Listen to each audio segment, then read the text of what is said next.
Hey everybody, welcome to the Gig Economy. I'm Bill Inman. Many of you already know I'm going to be presenting at the CGMA conference later this week. It's one of the largest contact and call center conferences in the US. It'll be in Long Beach, California. My presentation will be on winning the war for quality temp talent. One of the things I talk about in that presentation is global gig economy growth. One of the slides in that section talks about organizations that have more than 50% external talent as part of their workforce. As you can see at the bottom of this slide, the source of the information is CGMA New Ways of Working survey from late 2014, which you can see at this bit.ly link. I want to spend the rest of this post walking through that report and providing some compelling information that they gathered. So you'll see here the actual report, which you can download at the bit.ly link from the previous slide. And the title of the report is New Ways of Working Managing the Open Workforce by CGMA. Now, CGMA, as you could read here on the screen, is two of the world's most prestigious accounting bodies, the AICPA and CIMA. They created a joint venture to establish the Chartered Global Management Accountant, or CGMA. So they did this study, completed it in late 2014, and it really goes into global gig economy, temporary and contract labor, and there's just a ton of good information inside this report. One of the sections I really liked from the table of contents is the open workforce is real, it's here, and it's growing. The open workforce is their phrase for the gig economy, and it means the same thing: freelancers, contractors, temporary and project-based work around the world. The foreword, as you'll see here, talks about organizations are increasingly finding themselves managing an open workforce, one in which talent and resources are spread across a complex mix of in-house teams, freelancers, contractors, and external business partners. And again, that's basically what we talk about when we mention the gig economy, the same type of workers. And they talk about that organizations plan to increase their use of business process outsourcing providers by 38%, BPOs, 34% for consultants, 33% for online gig sites, and 37% for freelancers. You'll see that they surveyed about 1,100 executives in this report. What they state inside the forward is the new ways of working, the open workforce, as they call it, has management struggling to create structure for the new workforce, to maintain oversight, performance, and be cognizant of new risks. So as we go through this report, you'll see some of the talk around that here. The executive summary talks about the depth and the breadth of the actual study. The report is based on in-depth interviews and a survey of over 1,100 senior executives from around the world, and the report outlines the emergence of the open workforce, as we've talked about. And again, there are some really interesting stats inside of this report. More than 1 in 4 respondents reported that external talent such as contractors, outsourced service providers, temporary staff, and freelancers make up greater than half of their organization's total workforce. I thought that was a real amazing statistic. 1/4 of the respondents of the 1,100 people they polled mentioned that over 50% of their workforce is freelance, contract, or project-based work. A large amount of workers at these companies, obviously, that are gig-based. The report goes on to state that performance management has been harder to track, but has become more critical. It says companies urgently need new tools to help them manage performance across today's networks of employees and collaborators, as they call them. And 1/3 of the companies in the survey say that they lack cost and performance information on their external workforce, as you can see here in this infographic. The report also talks about the new risks that need to be managed. In the survey, companies show concern over information leaks because of cybersecurity issues or intellectual property issues, but equally challenging are the reputational risks that arise when vital tasks are performed by people and partners that do not necessarily share the organization's values or targets for quality. That's so true. The individuals that work in gig jobs at these companies don't have the same tenure generally. They haven't been part of the company culture and growth, and they don't really share the same mission and values as most of the internal direct hire employees.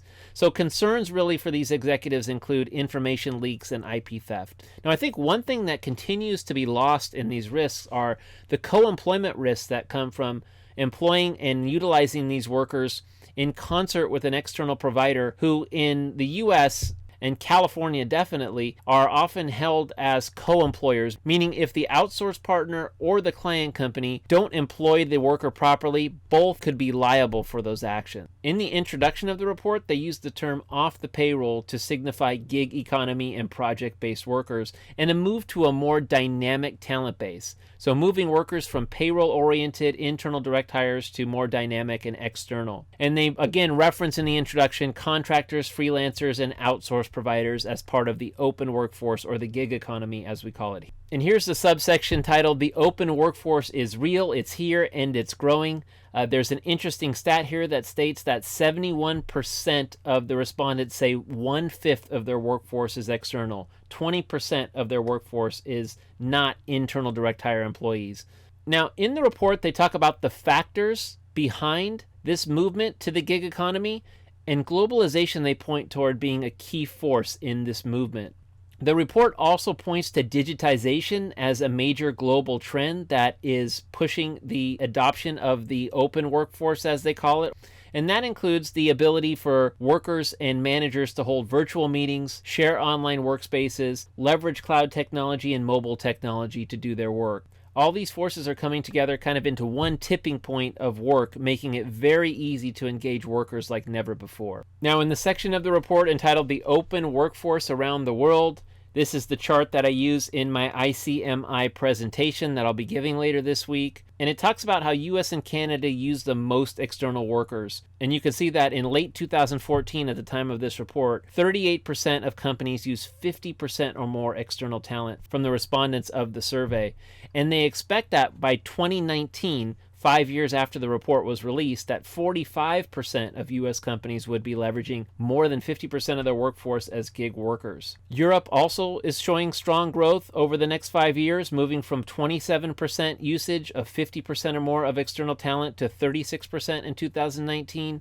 But Asia Pacific shows the strongest growth, from 21% in 2014, leveraging more than 50% of their workforce as external, to 31% of the respondents of the survey believing that their organization would have more than 50% of their workforce be external by 2019. Generation Y, or the millennials, is another driving force around the gig economy. From the survey, the respondents believe that 69% of millennials or Generation Y will have a much greater number of jobs during their career than their parents or grandparents had. Now, the survey goes on to talk about how to best manage gig economy workers, and it points to 4 key areas of focus, including performance management, decision making, risk management, and organizational structure. Nearly 1/3 of the respondents of the survey admit to low levels of work performance and cost oversight at their organization. So this chart in the report goes on to exemplify exactly the pain areas of tracking that companies are experiencing, including not tracking well the overall number of external resources at their organization, or the cost, or the quality of work performed. Very few are aware of the company principles or best practices by external resources, meaning they need to train them better on the company mission and values. And very few track performance and productivity delivered by external resources well. Now, one big question about the gig workforce at these particular companies is how much control and power should be given to external resources. This particular chart shows that 29% of companies struggle to find the right balance over control and power given to their external workforce. 18% believe that they give their external workforce too much control. 13% believe they have too much empowerment for their external workforce. 32% believe that they have an appropriate balance, and 5% simply don't know. So only about 1/3 of all companies believe they have the right balance between empowering workers and having the right control over their gig economy workers. The report again states that top risks associated with this external workforce are IT data breaches and disclosure of competitive info by these project-based workers working on-site or virtually for these companies. Again, it doesn't really go into detail about co-employment risks, which I think are often overlooked and a huge risk. The report goes on to talk about the new business environment and how the new business world will be more open, more agile, more innovative, more collaborative, more automated, and more digitized. The report also talks about, from its respondents, why they value the gig economy. High-performing organizations give reasons as to why they're leveraging their contingent and gig economy workforce correctly over other organizations. Some high performers say that they're just more likely to predict the shift to their open workforce than other companies. Others say that they see it as a key opportunity to drive competitive advantage to this workforce. Some say that they're better at balancing control and autonomy. Some say that they're confident that they have the right tools and strategies to enable effective collaboration in place, and that helps them in their organization. Some companies invest in training of their gig economy workforce to get better performance. Some of these companies believe that they're more likely to see the need for organizational change in advance. Other survey respondents who believe that they are high performers with this workforce say that their flatter hierarchy helps improve this workforce's performance. Some say that they have a greater appetite for frameworks and processes, and that's why they're able to best utilize this workforce. And some say that their strong partnership with finance and understanding the costs between their direct hire and external workforce is key to their high performance usage. In the conclusion section, the report talks about the open workforce requires a new approach to management, and obviously it does. The report points to 7 key areas that companies must focus on to be high performers when utilizing the gig economy workforce. The 7 items include mapping a talent base, embracing open ways of working, understanding the risks of this workforce, developing new approaches to management that suit this workforce, creating a new system to govern decision-making around the gig economy, mastering diversity and inclusion, and building a blueprint for better ways of working with this workforce. So thanks again for watching this episode of The Gig Economy as we focus on the Open Workforce Report by CGMA. We'll see you on the next episode.